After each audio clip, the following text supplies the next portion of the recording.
Nicolas, bienvenue à notre studio de télévision de Rio Pavillon Plus-Vente. Avez-vous un projet spécifique ici à la conférence de Rio Plus-Vente?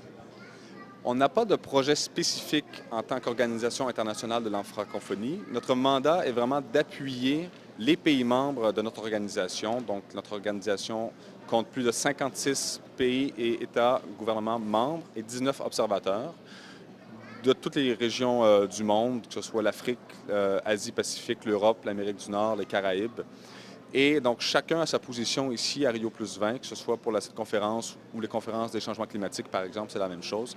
Et en tant qu'organisation, on a le mandat de les appuyer dans la négociation en faisant, par exemple, des ateliers, on produit des documents, on fait beaucoup d'événements parallèles, les fameux side events, des concertations avec les ministres et les chefs d'État de la francophonie.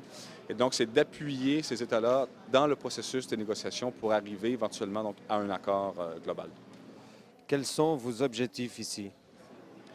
Nos objectifs, bien sûr, ce sont un peu les mêmes que la conférence, c'est-à-dire qu'en tant qu'organisation de la francophonie, on a pris position donc sur les questions d'environnement, sur les questions de développement durable. Donc, nous avons l'Institut de l'énergie et de l'environnement de la francophonie qui traite de ces questions d'environnement et développement durable. Et bien sûr, c'est de pousser ces thématiques-là. On discute de gouvernance du développement durable, on discute d'économie verte. On a produit de très belles études, par exemple, sur le rôle des forêts dans l'économie verte.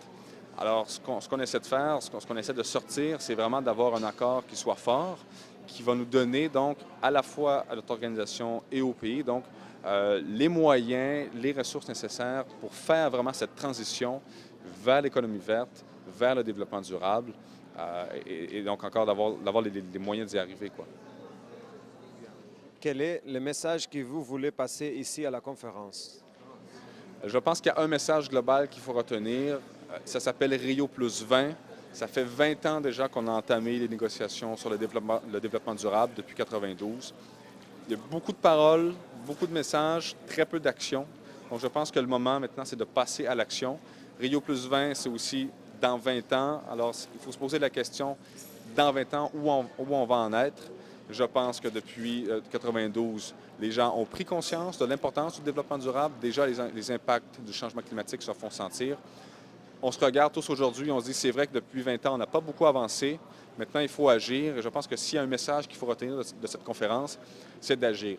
Peu importe ce qui va sortir dans le texte, espérons-le que ce soit un texte assez fort, il reste qu'au niveau de la société civile, des ONG, des États, des municipalités, des villes, je pense que le même message est pour tout le monde. Agissons vers le développement durable, vers l'économie verte.